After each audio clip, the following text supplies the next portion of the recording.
race who inhabit an as yet unacknowledged 10th planet in our solar system. This massive 3,600-year orbit passes close by our own. Hello, my name is Ilian Maybe, and I'm a heretic. I know what you're thinking, bad things happen to heretics, but that was the bad old days. These days, it's all cool. In fact, I encourage you to practice your own heresy.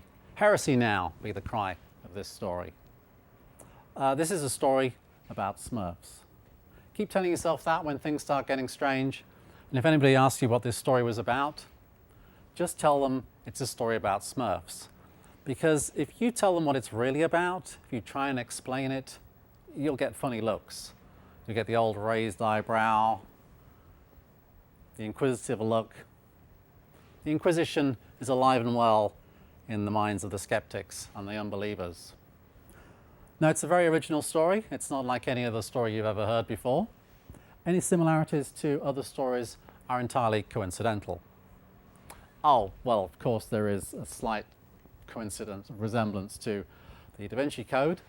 The story of a symbologist, if there is such a thing, who, while being on the run from the law for a crime he didn't commit, discovers or is made known to him a code in the work of Leonardo da Vinci that reveals the truth behind the Holy Grail, a secret so great that if revealed, it would destroy the very foundations of civilization.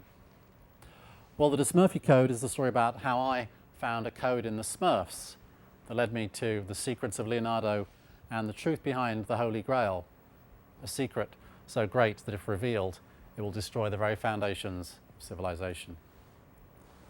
Now, it's a picture story, because that's the way it's always been. This is a Sumerian cylinder seal.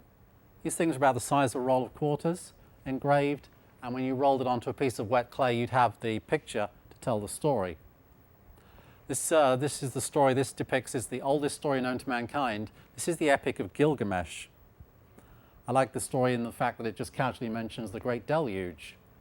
Still today we talk about the Great Deluge in folk tales around the world and the Bible. We assume that stories lose their meaning through the retelling through the centuries, but maybe it's just the names that change.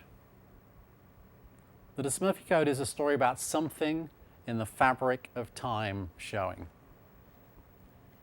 And Smurfs, of course. Now, Smurfs mean different things to different people. In Europe, they were comic book characters. In America, it was a successful cartoon. And in the UK, where I was born, they were little plastic figures that you got at a gas station.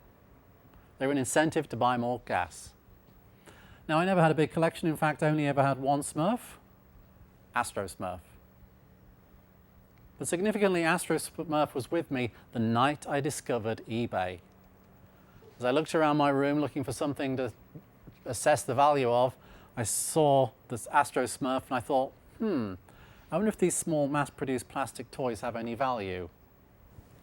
Not so much. But I decided to collect Smurfs interacting with technology. Yeah, very cool. The ladies love a guy who collects Smurfs. That one worked out really well for me. But somehow having all of these Smurfs dotted around my computer, and I'd kind of noticed some idiosyncrasies in their design, certain anomalies that combined with my research as a tour guide on the open-top double-decker buses led me in some very strange directions. Now, the first part of the code, hidden in plain sight as it is, you'll see, is the fact that Smurfs live in magic mushrooms. That's right, they live in magic mushrooms. Imagine the fun they have hollowing them out. It's like an Amish barn rising. They all get together. Now, it's not just any mushroom, of course. They sleep in mushroom beds with big smiles on their bed. The red and white mushroom it's the mushroom icon. It's the mushroom that represents all other mushrooms in its red and white appearance. It's the Amanita muscaria, the fly agaric. There are many stories attached to the fly agaric about it, its connections to Christmas, being the brightly colored present underneath the pine tree, the Siberian shaman climbing through the chimney of the yurt with his sack of mushrooms. Maybe during the winter they'd be dried in a stocking over the mantelpiece and so on. All stories connected to the Midwinter Festival, which the mushroom storytellers will tell you was overtaken later on by the Christians.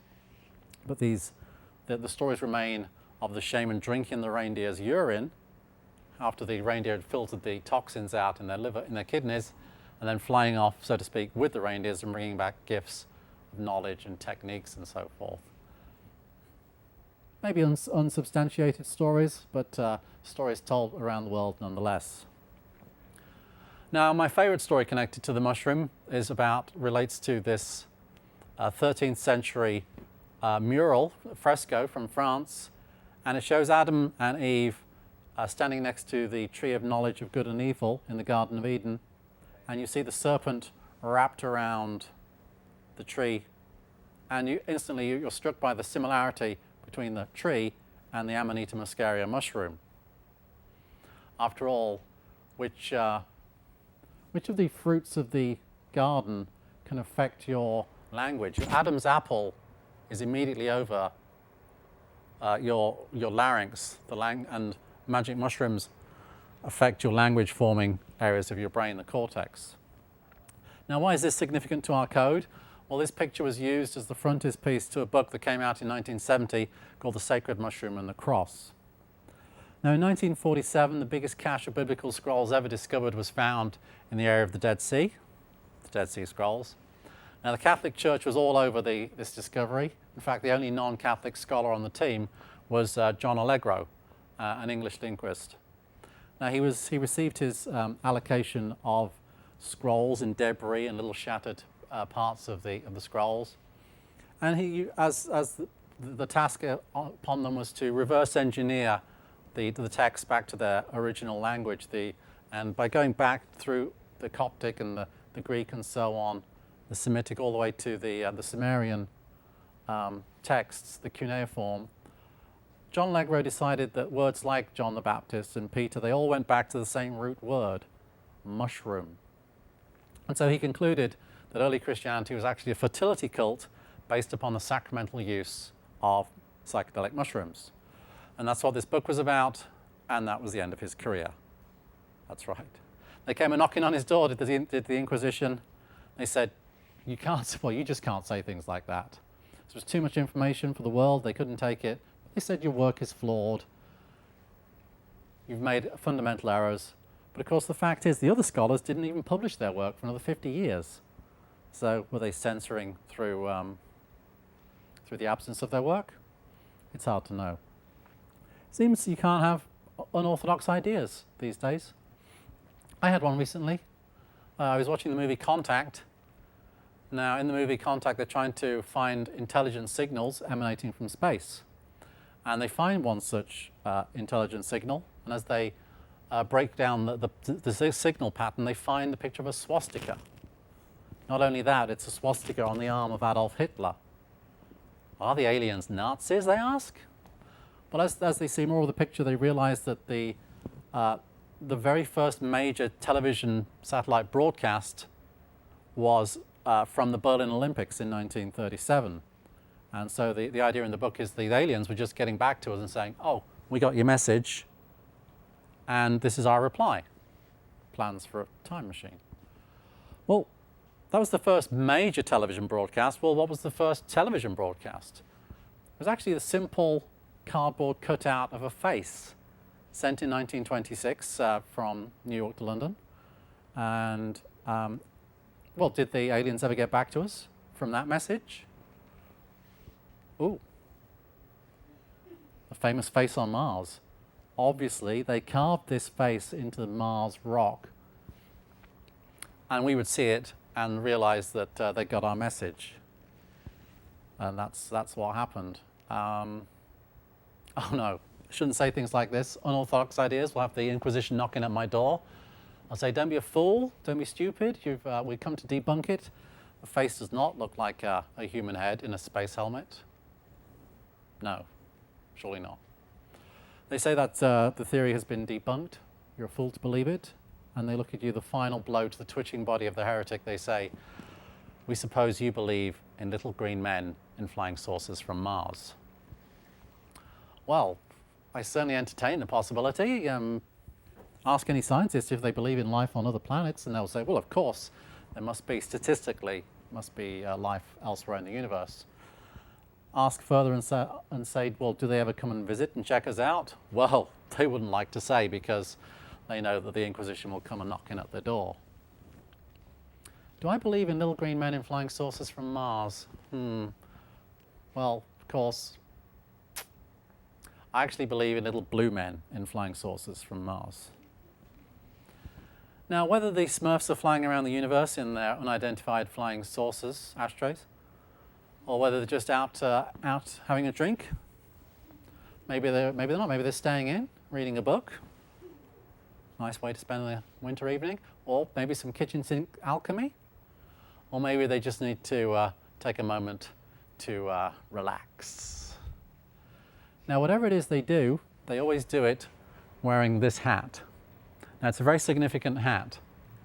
It's called a Phrygian cap, and in centuries past, it was connected to the worship of a particular god, the god Mithra. Now, Mithra was a Persian deity that spread throughout the Roman Empire with the soldiers. And we see this picture of Mithra, very a traditional image. There's the Smurf hat, the Phrygian cap. And usually you'll see Mithra killing a bull, symbolic of the zodiacal procession. Or you'll see him rising from the earth stone, the cosmic egg, as the Phrygian cap. Mithra was one of a long line of dying and rising gods throughout history. Here we see him with the Smurfy hat arising from the cosmic egg. And once again, with his followers, a scaly egg this time.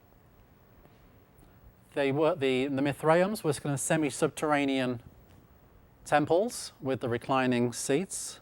You see the worshippers. This is from a museum's virtual website. And you see the altar at the end there. We don't have to rely on virtual Mithraeums. This is a picture from actual ruins. This is in the heart of the city of London, in the financial district. Very expensive real estate here, but they let the ruins remain. Now, I know this because I used to be a tour guide on the open-top double-decker buses in London, and my bus used to go along the road behind here from St. Paul's Cathedral to the Bank of England and beyond. There's a picture of me on the bus. But we don't have to, and other ruins are scattered around Europe. This one is on the border of England and Scotland. We see the altar. But seeing the altar stone there in the center with the cosmic egg, the earth stone, it reminded me of something else I'd seen on my tour bus days, namely a pineapple. Now, we were told that this was a pineapple. It's on Lambeth Bridge. Now, Lambeth Bridge goes between the Houses of Parliament on one side of the River Thames, all the way over to the other side, where you have Lambeth Palace. This is Lambeth Palace here. Lambeth Palace. And on both sides of the road, on both sides of the bridge, we have the obelisk with the pineapple. Now, we were told this was a pineapple because the church in the middle here has been deconsecrated, and it's now the Museum of Garden History. It's more of a tribute to a famous royal gardener, father and son team by the name of John Tradescant. Now, as the trade routes spread around the world, the Tradescants would travel and bring back exotic species and seedlings and saplings and cuttings for the royal parks and gardens, but also bring back anything else they could get their hands on, avid collectors that they were. And they set up something called Tradescant's Ark, and that stood just behind the church. And now John Tradescant was said to have introduced the pineapple to Britain, and hence the pineapples on the bridge by his museum. So I went to the museum, I flicked through his biography, and I noticed that he didn't introduce the pineapple to Britain. It had already been done. Other gardeners had hotboxed the seeds and successfully grown them. So I was surprised that he was associated with this legend. It did, however, list some of the artifacts in this collection. This was, if you like, the world's first museum. When he died, it was given to Isaac Ashmole and became the Ashmolean Museum in Oxford. One of the items listed, though, caught my attention. It said, a piece of stone from the Temple of Apollo. Now, I'm no historian or art historian, but I do know how to use Google. And when you type a piece of stone from the Temple of Apollo into Google, you get taken to Delphi in Greece. Now, the oracle temples dotted around the Mediterranean, this is probably the most famous, the second most visited attraction in Greece after the Acropolis in Athens. And in its day, it was a huge ceremonial pilgrimage site. We see this in this artist's rendition, the large amphitheatre, the temple, and the large statue of Apollo. This was the oracle temples where people went to receive answers to their questions. The oracle would speak. We still have this word today. The oracle originally was a stone, and we see on the coins found on the site, we see Apollo sitting on the oracle stone, sometimes with circles, this time with crisscrosses. And we can see that on this coin, the primacy of the stone to the temple. Also, the carvings on the site show the temple and the worshippers. And here is the oracle stone, also known as an omphalos stone. Omphalos means navel. There are no omphalos stones in existence, but in the museum in Delphi there is a replica. It looks a little bit like a pineapple, I decided, so I thought, well, maybe that's why the pineapple is on the bridge next to the church. Which is, maybe that's true. But it's certainly taken us away from the Smurfs. That's the first two parts of the code that I found. Is there anything else about the Smurfs that leads one to suspect alternate understandings of them? What's going on with this hand gesture? Why do the Smurfs seem to be randomly making this odd hand gesture? What's that about? Is this a random gesture, or is there more to this than meets the eye? Maybe, I'm not sure. You see, I have a condition. It's called Smurfanoia, self-diagnosed, but I see things in Smurfs and I'm not entirely sure they're there, but you see them too, right? So this hand gesture takes us right to Leonardo.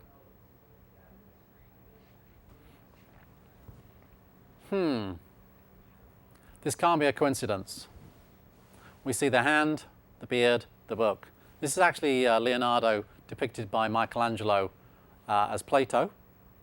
But of course, so this glaring coincidence, similarity, takes us right to the Da Vinci Code. Now, as I mentioned earlier, the Da Vinci Code is all about the secret code implanted into Leonardo's work by himself, and centers very much around the Last Supper, one of the most famous paintings in the world. It too is a fresco. It's in very bad condition. Jesus sits with his empty-handed gesture at the heart of the table, signifying he has nothing, no Holy Grail, nothing of the like. Sitting on his left, we see John the Beloved, apparently, but it's a very feminine figure, and has often been interpreted by Dan Brown and others as being Mary Magdalene, and they were actually married. You'll see that Jesus is wearing the red top and the blue shawl, and Mary the mirror opposite, and in between them the V, the very definite V, the V being the chalice. The chalice represents their bloodline. The chalice is the Grail. The secret of the Holy Grail is the fact they were married and had children, and the bloodline continued and prospered. It's hard to make out some of this detail because, as I said, it's a very old mural. It was restored recently, and when we look at the restoration, you will see some detail comes out that you maybe couldn't see beforehand. There we are.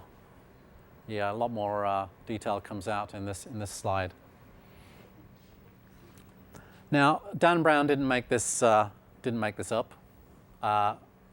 He took it from a book called The Templar Revelation. Now, it's a fantastic book. The Templars are the Knights of the Temple of Solomon, a very significant temple. This is what the certain sections of the Jewish community want to rebuild in Jerusalem. And of course they can't because the Dome of the Rock stands there right now. The Templars, during the Crusades, after the success of the First Crusade, they were given permission to set up camp in the ruins of the temple, and it said they found a great treasure which they brought back to Europe and became phenomenally wealthy. The Templars are almost synonymous with the Crusaders, with their red cross and on the white background. They became very, very powerful, probably one of the richest organizations the world has ever known. Too powerful as far as the Pope was concerned, and he colluded to excommunicate them all and round them up. Many escaped, but those that didn't were tortured, and they confessed their sins. They confessed to acts of blasphemy and sodomy and defiling the cross, and one of their biggest heresies was of worshipping John the Baptist. John the Baptist, of course, the figure in the Bible, had his head chopped off at the request of Salome when she did the dance of the seven veils for King Herod. It's an unlikely story given that John the Baptist was a very prominent figure in the world in those days. But that's the story passed down, that he came to presage Jesus and prepare people for his arrival. And the Knights Templar were said to worship John the Baptist as their Messiah instead of Jesus. Well, it seems so did Leonardo. The last painting Leonardo ever painted was of John the Baptist. This was on his chamber next to the Mona Lisa, looking down on his bed when he died. And this is the gesture we're looking at. This is the John gesture, signifying John the Baptist. And that's what we see the Smurfs doing, following the heresy of believing in the Baptist. It's in much of Leonardo's work. The only statue he ever made was of John the Baptist, the baptistry in Florence. And this slide depicts the sketching for a portrait. The hand gesture there signifying that this figure is John the Baptist, holding on to the leg of Christ. But the actual portrait, you'd be better off calling this Jesus ripping the head off of a lamb, the lamb being John the Baptist. So Leonardo signifying something about their relationship, putting that into the work. Notice this didn't get into the Da Vinci Code, far too heretical for that kind of book. Now, posed aggressively in Jesus' face in the Last Supper, there is that hand gesture. Don't forget John the Baptist. Seems to be signifying something about their relationship. A relationship which the church had a great problem with, because John baptized Jesus. Why does Jesus need to be baptized? He's the Son of God, in Immaculate Conception. So they created a scenario whereby Jesus met John when they were babies, and Jesus gave John permission to baptize him when they were older.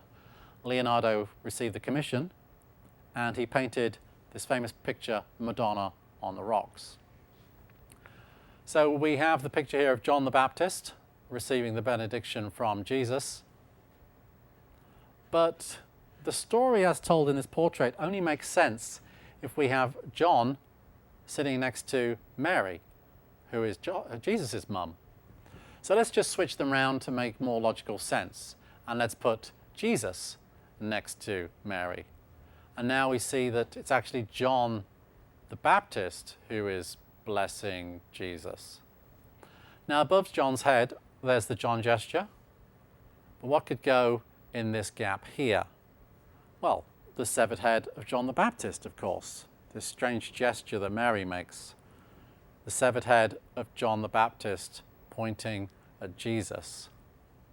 You killed John the Baptist, it seems to be saying, and took over his ministry. A very subtle code, but then maybe not so. Notice the hand-shaped rock in the background caressing the vulva, maybe. Madonna on the rocks. Well, here's a fine pair of cojones going right to the tip of this very glans-shaped rock here. Mary a virgin? Leonardo didn't seem to think so. So why did all the art historians throughout the centuries miss all of this? Well, it's easy to hide things in plain sight. The authors of the Templar Revelation came from a different angle. They'd been looking at the Shroud of Turin. Now, this famous iconic artifact, said to be the shroud that covered Jesus after he was crucified, and his image was burnt into the cloth. Well, it's a nice story because you can only see the image that we kind of recognize as being on the shroud in photographic negative. To view the shroud up close, you can make out barely any detail. But there are some strange things about the image. The hair doesn't fall back, if it was indeed a supine body. In the late 80s, the cloth was carbon dated to more rather 14th or 15th century. So they considered it to be a medieval fake. But the people, the authors of the book, thought, well, maybe if the detail only comes out in photographic negative, maybe it's a photograph. In fact, what they concluded was that this is the world's first photograph made by and of Leonardo. Using the bright Italian sunshine and a pinhole camera and photosensitive chemicals that any Renaissance artist would have available in their studios, he created this image. Notice he left a gap between the neck, between the head and the body, to signify that the head, the severed head of John the Baptist, is above the crucified body, Jesus. That conclusive piece of proof, they say there's a kind of a white circular area just around the tip of the nose, because more light comes through the center of the lens, and you get that effect. So, when we take a look at our code, just to summarize, and incidentally, Smurfs being small plastic mass-produced items, they are connected to a mold, and they are connected to the mold by this circle at the tip of their nose. There's my Smurfanoia coming out again. So let's just recap the code that I've discovered. The mushroom here takes us back to the origins of religion, if you will. The wearing of the hat takes us to the series of dying and rising gods like Mithra, who came forth from the cosmic egg. And the hand gesture takes us into the territory of the act of baptism, after which you are changed forever, and the heresy of John the Baptist. Now, can I use the code, like they did in the Da Vinci Code, to discover the truth behind the Holy Grail and find it, which it's a cup, right? Remember from the Indiana Jones movie? Well, maybe it's not a cup. In fact, when you start looking at images of the Holy Grail throughout history, you'll see a cup, but often within that cup is this bright, shining object. This is an illuminated manuscript from the 12th century. Jesus in the Garden of Gethsemane with the illuminated cup in the background. This one pulled straight from a tabloid newspaper. They were curious as to why Jesus and Moses were sitting next to a spy satellite. But for our purposes, underneath we see the Holy Grail, and once again there's a brightly illuminated object inside the cup base holder. Now, another connection with the Grail as well as the golden cup are angels. Here we see the angels bestowing the Grail on the knight. We see that here again, the Grail being passed to the knights by the angels. Of course, knights looking for the Holy Grail takes us to the Knights of the Round Table. And again, this ancient portrait shows the Holy Grail floating in the middle of the Round Table, rays emanating from the object within. And once again, we see the two angels, the cherubs, on either side. Now, this connection with the Grail and the cherubs comes from the connection between the Grail and the Ark of the Covenant. Remember the Ark of the Covenant from Indiana Jones? Oh no, hold on, that's Han Solo and the Ark of the Covenant. Here we are, yeah. You remember this from Indiana Jones, the first movie. Now it does look pretty much like the Ark of the Covenant as it's described in certain detail in the Bible. A very unusual artifact. It could be taken into war to destroy your enemies, but probably kill a lot of your soldiers too. Floated above the ground. Was essentially stored in the Holy of Holies in the temple. Other images will show again this connection between the Ark of the Covenant and the Grail. They've decided here now that it's the cup with the stone in is a incense censer. And again, we see that in more ancient portraiture. Here's the procession with the Ark of the Covenant and also the Grail. But then, oh, that's not an incense censer. That's the stone we've been looking at. So, this is the Holy Grail.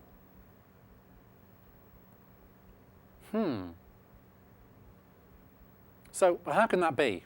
Where do these stories of the Holy Grail come from? Well, they're actually medieval romance poems. The first spread by the troubadours as they traveled throughout northern Europe. They would sing songs of courtly love and epic tales of questing for the Holy Grail, troubadour Smurf.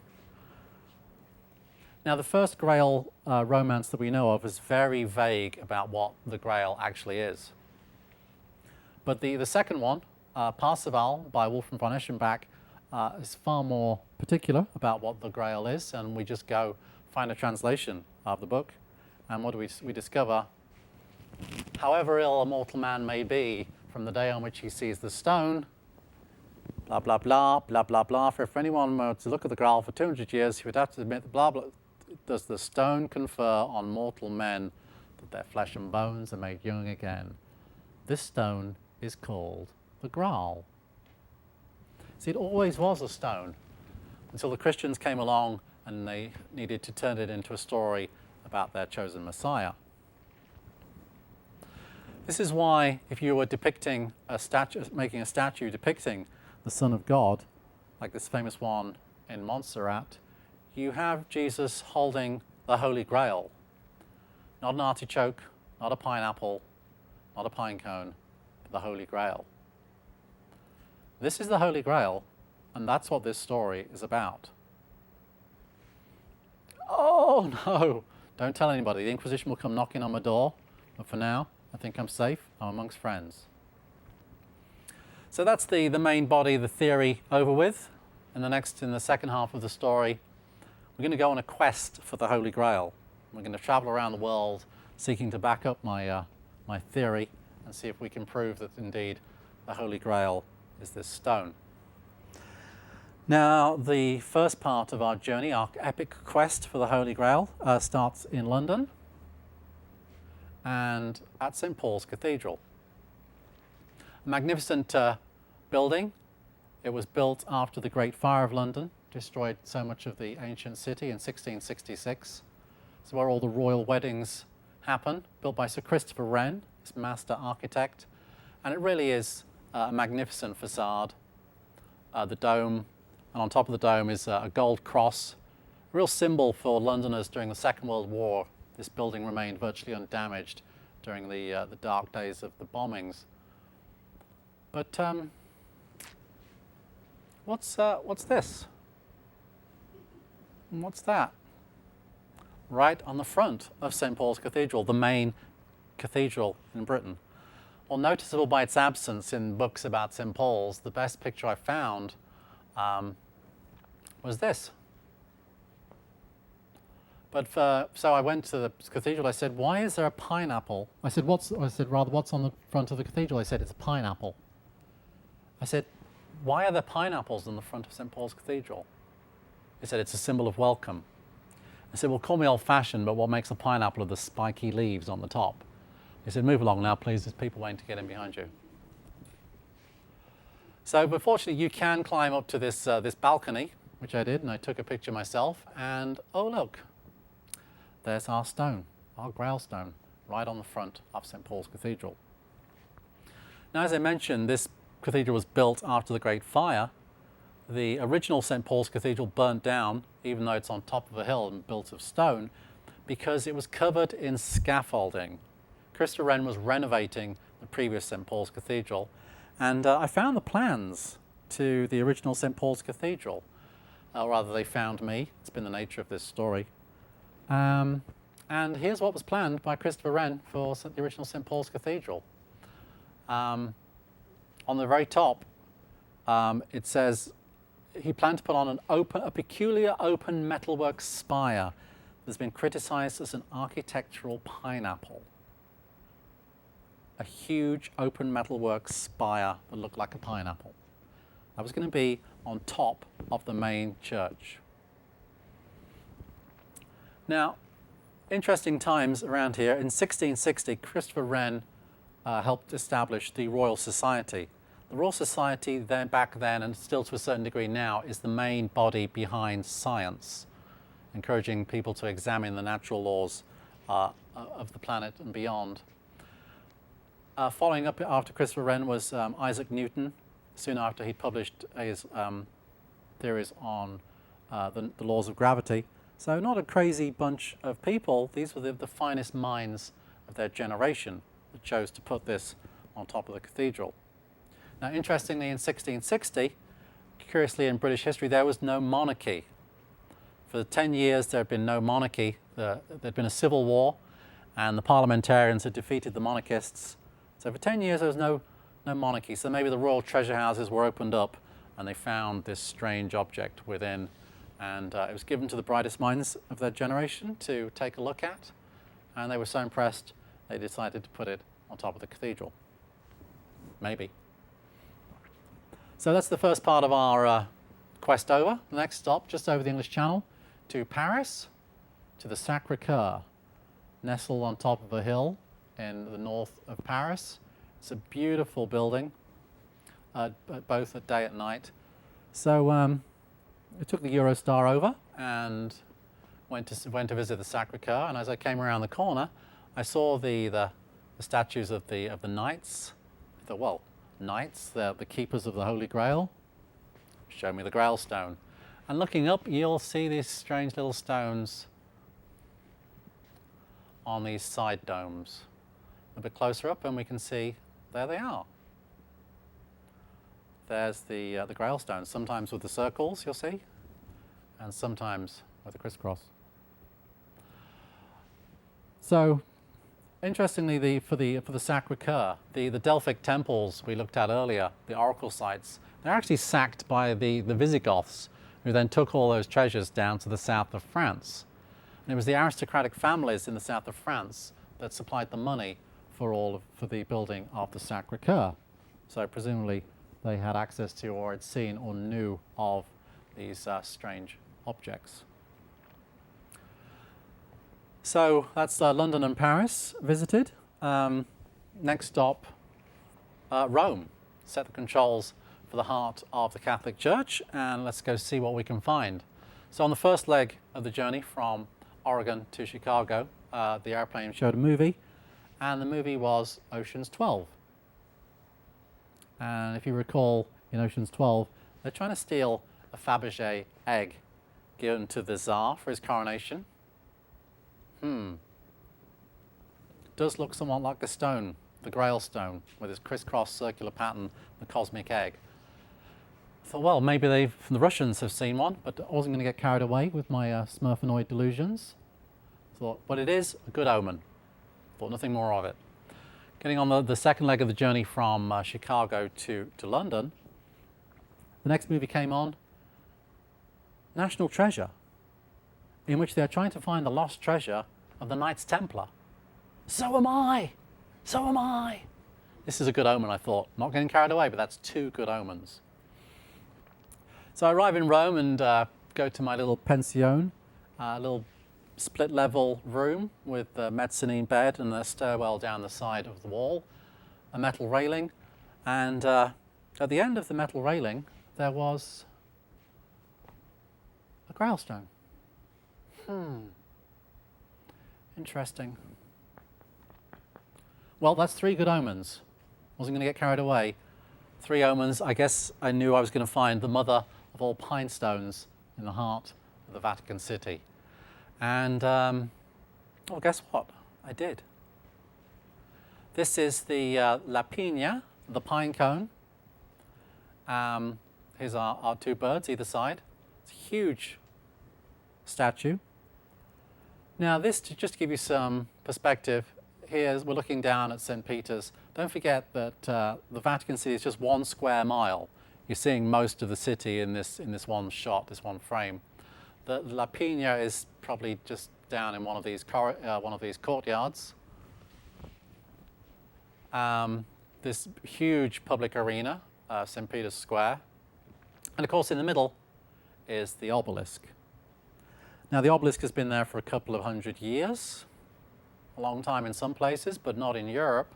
So what stood outside St. Peter's before the obelisk? Well, what stood outside St. Peter's before the obelisk was St. Peter's fountain. And you may not be surprised to see that it looks like the pine cone. And that's why the statue is there. It's a replica or the remains of this fountain. Even in more recent years, when they built a ceremonial route into St. Peter's on the entranceways, they repeated the pine cone. It's an odd, certainly an anomalous image for Catholicism to display so prominently. The church has no connections with animism and nature worship, this seed-bound symbol of fertility. So it seems strange that they should put it there so prominently. Begs the question, does the Pope know about this? Does he know about this Grail stone? Does the Pope know? I think he probably does. Now, we haven't seen the papal tiara for quite some time. The last 3 popes have chosen not to have the tiara manufactured, but throughout history, every pope had the papal tiara manufactured. It's always along these lines, always slightly different, but there it is. It's a magnificent hat. Never go up against the Pope in a hat contest. You'll get your ass kicked. It's just the most magnificent hat.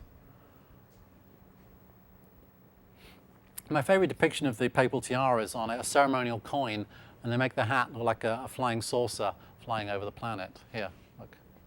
Beautiful. So this is the Pope's fancy hat for fancy occasions. Day to day, he doesn't want to look stupid, so he just wears his bishop's mitre, his mitre, or in Latin, mitra, mitra, mithra. In fact, the mitra simplex, the simplest form of the bishop's mitre, is a simple silk white conical cap. Methinks the Roman Catholic Church is still worshipping those Roman gods. After all, why does Jesus rise out of the pine cone stone here? See, hidden in plain sight. We mentioned the Russian royalty with the Fabergé egg. Well, what kind of hat do they wear? Does it look like a big gold pineapple? A flying saucer? Yes, tick all of the above. So, as you can see, I sleep with a big hubristic grin on my face at night, knowing that I've discovered this huge conspiracy. All the old religions seem to be have this icon central to their major temples. But what about in the New World? What about over in North America? Any temples displaying this unusual shape? Well, let's set the controls for the heart of Utah to the Mormon Church. And here we see on one of their main buildings the beehive surrounded by the birds. And this ties in the story of the Book of Mormon. Just a quick recap, the angel comes down and tells Joseph Smith to dig in a certain area, and he finds a box of gold plates, but he can't translate the text on the plates. The angel says, okay, look in the box and you'll see there's the Urim, some goggles, and the Thummim, breastplate. And once he dons them, he can suddenly translate the texts on the plates, and this becomes the Book of Mormon. And it tells the story of a lost tribe of Israel traveling from the Middle East to the middle of America, and they bring with them a beehive, hence the beehive. Of course, we can't check that translation because they won't admit to the reality or not of the plates or indeed the magic goggles. Following after Joseph Smith was Brigham Young and his house. Yep, there it is. There's the beehive once again. It does look like a beehive, but they did go to the trouble of putting it onto a replica of the Holy of Holies from the Temple of Solomon. See the shape here? And this miniature of the Temple of Solomon. This is what they want to rebuild in Jerusalem. As I mentioned, this was housed to hold the treasure, the Ark, the Grail, the menorah, and so on. The treasure in the temple. Treasure in the temple sounds like a job for Indiana Jones. Well, we looked at the pictures from the first and the third movie. What about the second Indiana Jones movie? The Temple of Doom, when he's trying to get his hands on the stones that glow in the temple. Look, stones that look like this, with the 3 bands that we saw on the tiara and so on. Now again, George Lucas didn't make this up.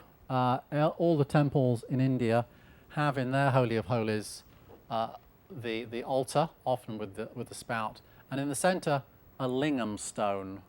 But there it is, our brightly colored gold egg. Now again, as we saw in our previous visits to architectural temple sites, the carvings depict the activity within, and here we see in the Holy of Holies room for a few people. And here's the altar with our stone on the top. But as we saw with Mithra and Apollo and these other dying and rising gods, we see the Hindu gods emerging from the stone. We see the Hindu gods emerging from the stone. The Hindu gods emerge from the stone. The Hindu gods are blue. Of course they are.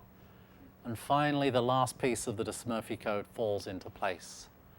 The Smurfs are blue, like Krishna, to point us, to lead us in the direction of Hinduism and the central place occupied by the stone in their religion. You may think that this is all coincidence, but let me tell you, the Smurfs know about this. These architects of merriment, they know what's going on. They toy with us, not the other way around. So when Indiana Jones finds the stones by following a clue on a piece of parchment. Now the parchment shows the blue god in the white hat, Smurfanoid, anyone? Giving the stones to humanity. Now the stones sit on the altar with the spout, the glowing stone, and then the gods appear from the stone in the center of the altar. The glowing stone, well, you'd call that a lamp, wouldn't you? The lamp. Yeah. Aladdin's lamp. Incidentally, why are genies depicted as being blue with white hats? Is it just me? Blue, white hats? Then we realize that the story of Aladdin's lamp is the story of Allah's jinn. Allah's jinn. The genie of Allah comes out of the lamp. It's the same story from a different cultural viewpoint. I knew there's something more to that story.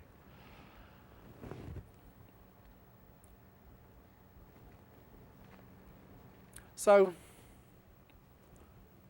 according to the code, we find ourselves looking at the Holy of Holies of these temples around the world, and we see the gods, the images of the gods emerging from the stone. Did they imagine it? Did they have great imaginations back then? I'm a modern 21st century kind of guy with my gadgets and technology. And I can only assume, looking back through my cultural lens, that, well, this stone is quite obviously, I'm sure you'll agree, a holographic communication device. Help us, Obi-Wan Kenobi, you're our only hope. That's right, a holographic communication device. Let's not forget this is called an omphalos stone because your navel attaches you to your creator. Not R2-D2, but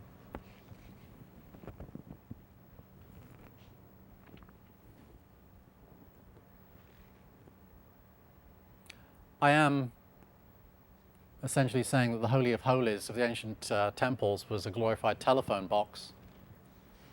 But interestingly, the classic red telephone box was based upon the tomb of a very prominent mason called Sir John Soane. And we noticed that on top of the tomb that inspired the telephone box is our communication device right there. So maybe the masons had a good idea, a handle on what this thing was. I suppose my ultimate Smurfanoid delusion would be, say, a blue telephone box with the light on the top travelling around the universe. Yes, indeed, yes. So all this talk of Star Wars and Doctor Who takes us back to, well, those little green men in flying saucers from Mars. Now this shouldn't be too much of a surprise because such imagery surrounds us on all the ancient ruins. This kind of winged disc we see carved in these Assyrian temples. Prior to that, the Babylonian carvings depict the same thing. Here's a familiar scene. We see the two figures standing. There's our winged disc flying above, and below we see the tree of knowledge of good and evil. The two figures are Adam and Eve style. But then we see the winged creatures on either side. They have the little pail here, and then up we see them holding something. I wonder what that is. I wonder what that could be. Well, there it is. There's our stone. Possibly the earliest depiction of the stone. These genies, as they are labelled in the museum, are holding something called a Miluli stone, which translates as purifier or sprinkler. Purifying and sprinkling. We're getting back to that idea of the baptism as they hold the stone next to the pail. Not just a washing and anointing. After baptism with the stone, you were changed forever.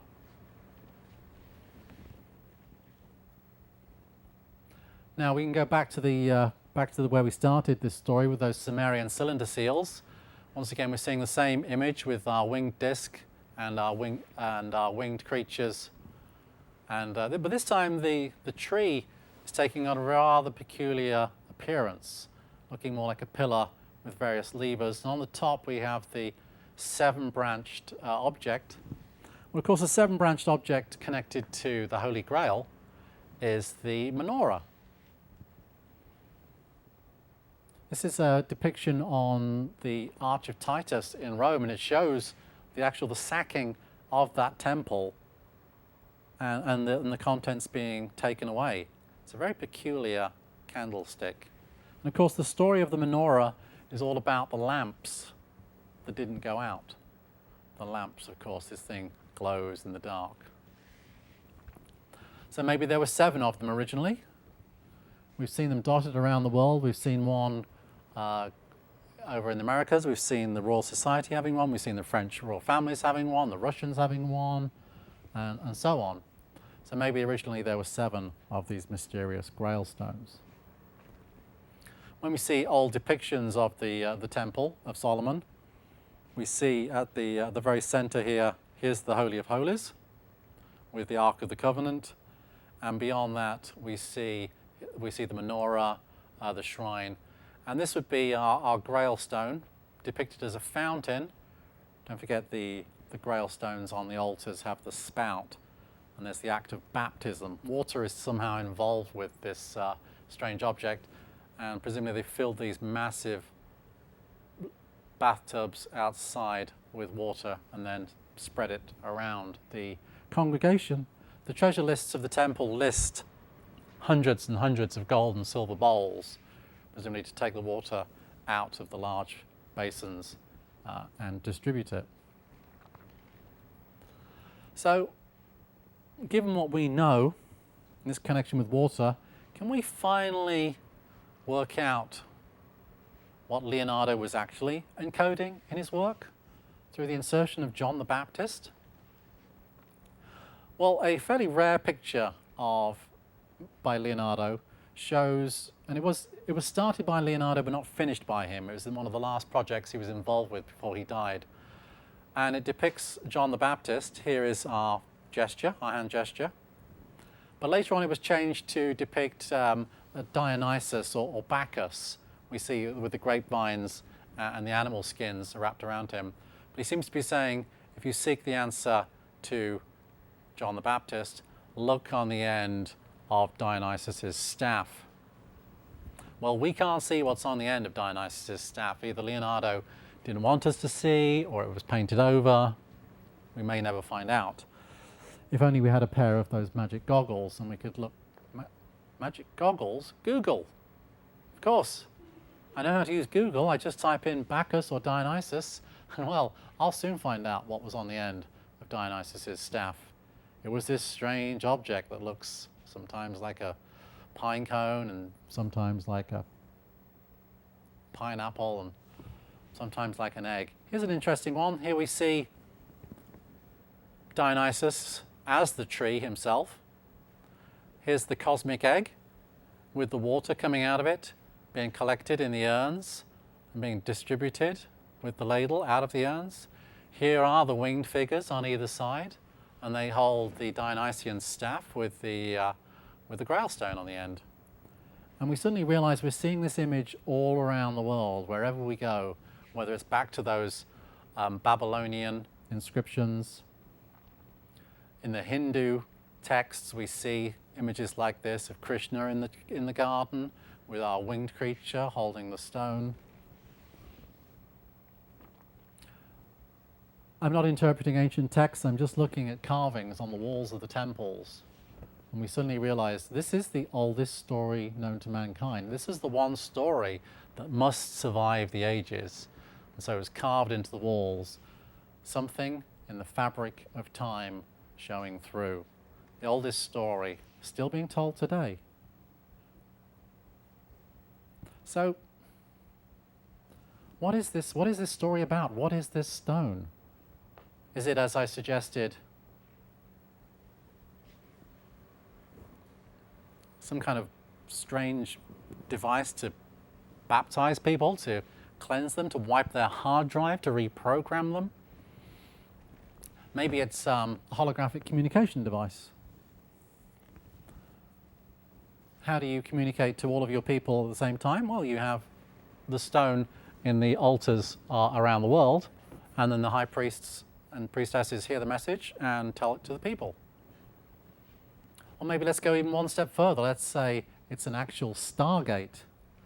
See, one person here holds the stone, one person holds the altar, while the god actually physically emerges from the stone. Maybe it's all three.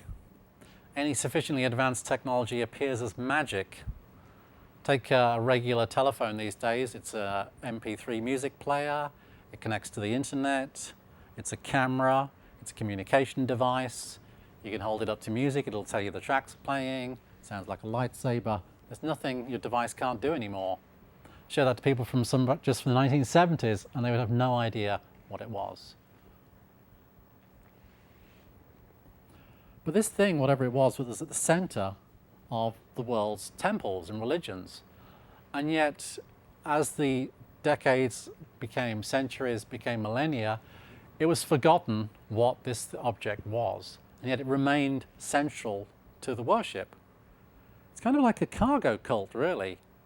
If you recall, the cargo cults, the concept was found during the Second World War, mainly in the Pacific Islands, where the Marines would have supplies parachuted into the islands. And occasionally the natives would get hold of one of these parachuted pallets full of supplies and metal goods and tobacco and alcohol and so forth. and they thought this was a gift from the gods. Of course, when all the war was over and the soldiers left, then the gods no longer dropped their supplies. So what the natives did was they tried to recreate the conditions they'd seen to make it work. So they cut landing strips into the jungle. They made aeroplanes out of wicker and basket work, and then cut the runways, lit them with torches. They made conning towers. They made headphones out of coconuts, and they ran the airplanes through to try and make the gods come back. That's what I feel is kind of going on with the religions and this object. It was like the spacemen came down and